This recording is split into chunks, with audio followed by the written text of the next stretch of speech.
संगी साथी, मैं सबसे हाथ उठा के पुकार करके घोषणा करता हूं कि त्रिभुवन में केवल एक परम कल्याण करने वाला भगवान का नाम है। मेरी बात मान लो। गोस्वामी तुलसीदास जी कहते नाम नाम चल रहा है, कहीं भी हो आपको भगवत प्राप्ति हो जाएगी। नाम चल रहा है, नाम। जननी जनक तजो जनमी, करम बिनु विधु ही सृजो अवडेरे।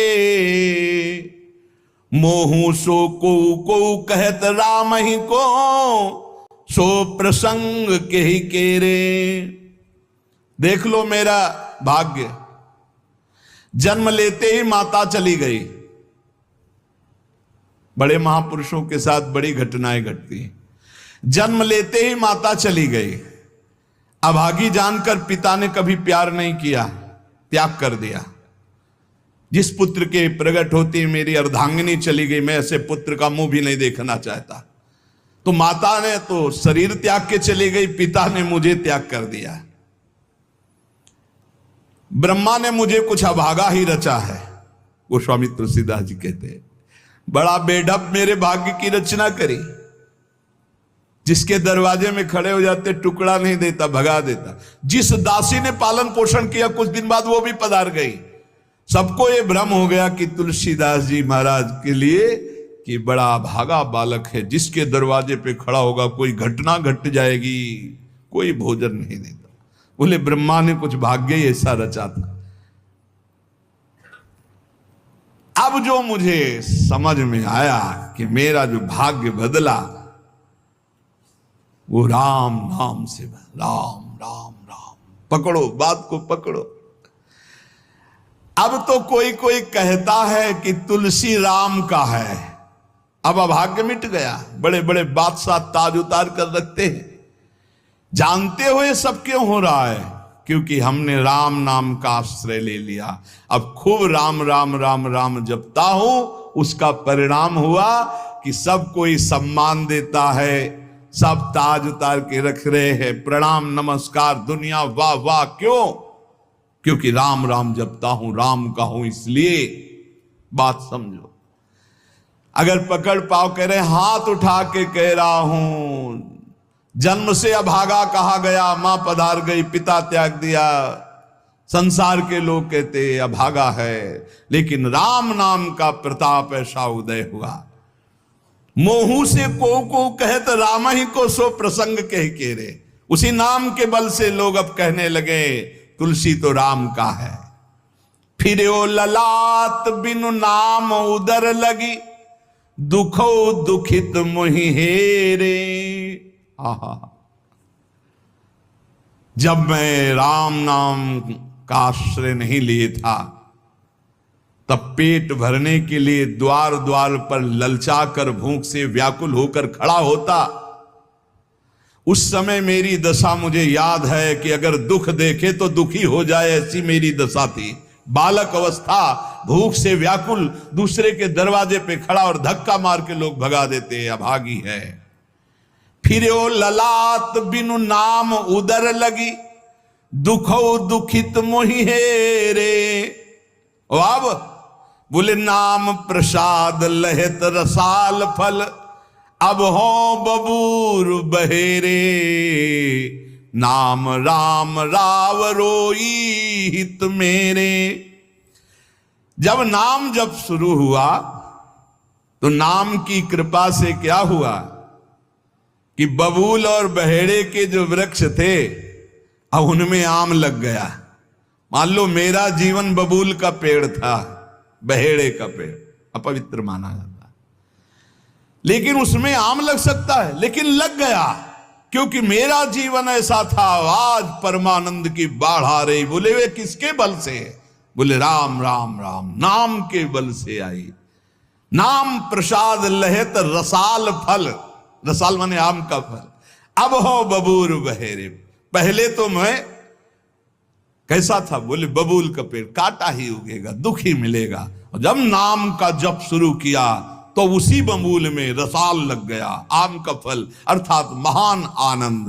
साधत साधु लोक परलोक ही, सुनि गुनि जतन घनेरे, तुलसी के अवलंब नाम को एक गांठ कई फेरे। नाम राम राव रोई हित मेरे। मोटो रेजर 50 अल्ट्रा ने फ्लिप फोन्स की दुनिया को ही फ्लिप कर दिया है। It is the most intelligent flip phone. इसमें है गूगल जेमिनाई। संत जनों ने, शास्त्रों ने जब कहा कि जीव के समस्त दुखों को मिटाने में समर्थ है नाम, बस उसके अनुसार हमने पकड़ लिया, नाम जप करना शुरू कर दिया। उनकी बात मान करके जब नाम जप किया तो लोक परलोक सब बन गया। हरिवंश महाप्रभु कहते ई परलोक सकल सुख पावत, मेरी सो भैया कृष्ण गुण संचु। इस लोक और परलोक में समस्त सुख आपका वर्ण कर लेंगे, मेरी बात मान लो, मेरी कसम है तुम्हें, तुम नाम जप शुरू कर दो। अगर दुख से निपटना चाहते हो, तभी लोग कहते हैं बाबा का हर प्रश्न का उत्तर नाम होता है। इसलिए नाम है कि एकमात्र समर्थ नाम है जो सारे पापों को मिटा दे। पापों से ही दुख मिलता है।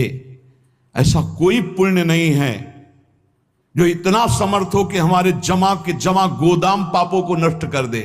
वो नाम, नाम संकीर्तनम यस्य सर्व पाप नाश, समस्त पापों का नाश नाम से। लोक परलोक बनाना है तो संतों से सुना, शास्त्रों में सार बात पकड़ी, नाम कीर्तन, नाम जप। अब तुलसी ने तो एक ही सहारा पकड़ लिया है, राम राम राम, एक ही अवलंबन। जैसे गांठ तो एक ही होती है, लपेटा उसमें 100 मार दिए जाए, ऐसे ही साफ शास्त्र है, मेन बात है, पॉइंट की बात है, नाम जप। यज्ञानाम जप यज्ञोष्मी, जितना नाम जप कर लोगे उतने ही सुखी हो जाओगे। बात को पकड़ लो। गोस्वामी तुलसीदास जी कहते, तो श्री तुकाराम जी महाराज कहते हैं, संदेह मत करो, वही एकांतवास सफल है जो समाधि में है। समाधि कैसी है? नाम की समाधि, नाम का ध्यान, 2 अक्षर राधा, वही गूंज रहा है। अब समाज में बैठे हो तो एकांत, एकांत में बैठे हो तो एकांत। और अगर नाम जप नहीं चल रहा तो श्री तुकाराम जी महाराज कह रहे हैं केवल एकांत में बैठे रहना प्रमाद है। एकांत में समय व्यतीत पड़े हैं वो प्रमादी है। तो कैसे एकांतियों को, जैसे सांप भी तो बिल में रहता है, गुफा में चूहा भी रहता है। पीछे आपने चर्चा सुनी, क्या उनको भगवत प्राप्ति हो जाती है क्या? हाँ, नए साधक को चाहिए कि कुछ समय एकदम शांत, जैसे आप लोगों के पास कुटिया है, कमरा है, एकांत कमरे को अपना गुफा समझो, सेवा और वाणी पाठ आदि किए, कुछ समय तो एकांत मिलता ही है। उस समय बैठ करके मन को प्रभु के चिंतन में, कई बार हम कहते हैं कि आप कहाँ हो, हजारों बार यहां सत्संग में कहते हैं नाम चलाओ, अंतर्मुख। जब हम सेवा में लगे हैं तो नाम चिंतन चल रहा है, जब सेवा से विलग हैं तो एकदम समाधिस्थ हैं, एकदम आनंद, नाम चल रहा जी। ठाढ़े बैठे परे उताना, कबीर काहे हम राय ठिकाना। चिंतन ही हमारे जीवन का सार है, इतनी बात समझ लो। अगर आपका चिंतन नहीं चल रहा, हम कोई महत्व नहीं रखते, इन सब बाहरी बातों का महत्व नहीं रखते, ध्यान रखना। खास बात है आपका चिंतन क्या चल रहा है। हमारे हृदय को प्रसन्न करने वाली सबसे बड़ी सेवा है आपका चिंतन। अचानक दृष्टि आपके चेहरे में पहुंचे और आपकी नेत्र दिखाई दे रहे अंतर्मुखता में, एक हृदय में शीतलता आ जाती है, हाँ काम हो गया। अगर साधक ऐसे चलेगा तो बहुत जल्दी काम हो। मुख बरनत हरिवंश, चित्त नाम हरिवंश रति, मन सुमिरन हरिवंश, यह जो कृपा हरिवंश। एक क्षण का भी, जैसे हम चर्चा कर रहे हैं तो भगवत चर्चा, और एकांतिक कर रहे हैं तो भगवत प्रश्नोत्तर, उस समय भी किसी के भी एक चेहरे को लक्ष्य बना लेते हैं। वो समझता है हमको बहुत प्यार करके देख रहे हैं, नहीं, हम उस समय नाम लिखते हैं, नाम लिख करके वार्ता करते जा रहे हैं, बराबर दृष्टि उसके जमाए हुए हैं। वो समझ रहा है हमारी तरफ देख रहे हैं, हम बिल्कुल नहीं पहचानते ही नहीं कौन होगा, हम तो बोर्ड मिल गया, अच्छा उसमें नाम लिख रहे हैं, अपनी वार्ता कर रहे हैं। साधु हर समय सावधान सो, साधु नहीं, साधु काहे का? सेवा सुमिरन सावधान। इसलिए हम माइक से गरज के कह रहे हैं कि हम कभी भी किसी से पूछ सकते कहां हो, पक्का समझ लो, हमारा कोई व्यवहार नहीं है, हमारा कोई प्रिय नहीं, हमारा सबसे प्रिय वही है जो भजन करता है, जो सुमिरन करता है। अचानक दृष्टि पड़ी, आपसे पूछा कहां हो जी, अच्छा ठीक है, हृदय शीतल हो जाएगा। अगर सुमिरन नहीं तो फिर हमको आप अगर सेवा शब्द से प्रभावित हो तो सेवा है आज्ञा, आज्ञा समन सुसाहिब सेवा। अब जो ही कहा करें हम सोई आयस ले चलें। सेवा की आड़ में अपनी चित्त वृत्ति का मनोरंजन मत कीजिए, मनोभंजन करना है, हर समय भगवत चिंतन परायण रहना है। अगर भगवत चिंतन नहीं तो आपका कोई अस्तित्व, देखो ये बड़ी दौड़ है, छोटी मोटी दौड़ नहीं है, ये बहुत बड़ी दौड़ है। आपको संसार समुद्र से अकेले पार होने की बात नहीं, तुम साधु हो, तुम लाखों को पार कर सकते हो, समझना। मान लो अगर आप भगवत प्राप्त हो गए तो लाखों को अपनी कृपा रूपी नौका में बैठाल कर संसार समुद्र से पार करोगे। साधु अपने लिए भजन नहीं करता, हाँ इस जगत के लिए भजन करता है। सर्वे भवन्तु सुखिनः सर्वे सन्तु निरामया। श्री तुकाराम जी कह रहे हैं एकांतवास लाभ उसी का जिसका चिंतन चलता है। भाई इस बात पर बहुत जोर दिया भगवान श्री कृष्णचंद्र जी ने, अनन्य चिंतयन्तो माम अनन्य चेता सततम। बार बार भगवान इस बात पर जोर दे रहे हैं। जनसंग में नाम चल रहा है तो आप एकांत हो, एकांत में नाम जब नहीं चल रहा तो आप प्रपंची हो। देख लो अंदर प्रपंच चल रहा होगा।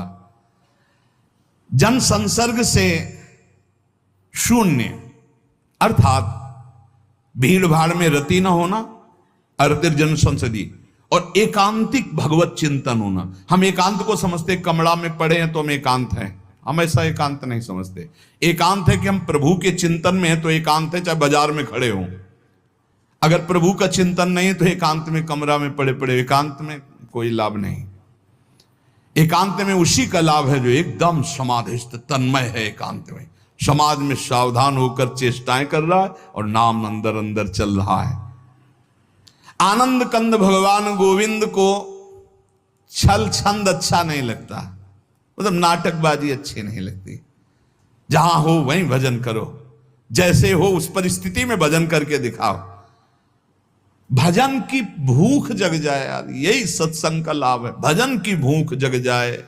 एकांत का तात्पर्य है प्रभु की शिवा और कुछ सुमिरन में ना ना, प्रभु के चिंतन में डूबना। ए भाई समझो, सत्संग सुन रहे उसको पकड़ो, अपने हृदय में बार बार चलाओ। देखो ये अंदर से बात समझ लीजिए, हम उसे बहुत जी जान से प्यार करते हैं जो भजन करने वाले हैं। हम जिन साधकों को देखते हैं कि अपनी सेवा दिनचर्या और भजन किसी से मतलब नहीं, ऐसे ऐसे साधक हैं कि एक एक दो दो वर्ष हो गए हमने कभी उनसे राधे श्याम हमारी उनकी नहीं हुई होगी। और आप सच्ची मानिए एक दिन भी ऐसा नहीं जो हमारे चिंतन में ना आते हो, चिंतन के द्वारा उनका पोषे। और हमारे पास हो अगर भजन नहीं करते तो सच्ची मानिए हम जानते भी नहीं हैं। अभी आप हमें अंदर की बात, जैसे वो कह रहे थे कि हम जान गए आपको, तो हम कहा नहीं जाने हो, जान जाओगे तो प्रेमानंद बन जाओगे, प्रेम और आनंद प्रिया और लाल के रूप में डूब जाओगे। ये हमारे गोविंद आनंद कंद सच्चिदानंद प्रभु को ये छल छंद अच्छे नहीं लगते, उनको तुम छल कपट में नहीं फंसा सकते। एकांत निष्ठ भक्त, उसका मतलब हम तुरंत ले जाते हैं कमरा एकांत, गुफा एकांत नहीं, एकांत हृदय, एकांत निष्ठ भगवान के चरणारविंद में। शाब्दिक एकांतिक में मत जाइए कि शब्द का एकांत, कि भाई शोरगुल नहीं हो रहा, मैं एकांत कमरे में पढ़, नहीं नहीं, आंतरिक एकांत में। अकेले चुपचाप बैठे रहना एकांत नहीं कहता, भगवान में खोए रहना एकांत कहता। इसको समझिए, प्रभु में खोए रहना। एकांत वास का तात्पर्य सच्चिदानंद प्रभु में खोए रहे। तो सत्संग, नाम कीर्तन, नाम जप, भगवत सेवा, इन्हीं से असली एकांत मिलता है, हृदय का एकांत। हृदय रूपी गुफा में हर समय चित्त चिपका हुआ है प्रभु के चिंतन में। कितना अपार आनंद है जब हर समय मंत्र की बार बार आवृत्ति होती। नाम जो न तरय भव सागर अस समाज नर पाए, स्वत निंदक मंदमति आत्म हनन गति जाए। सर आपका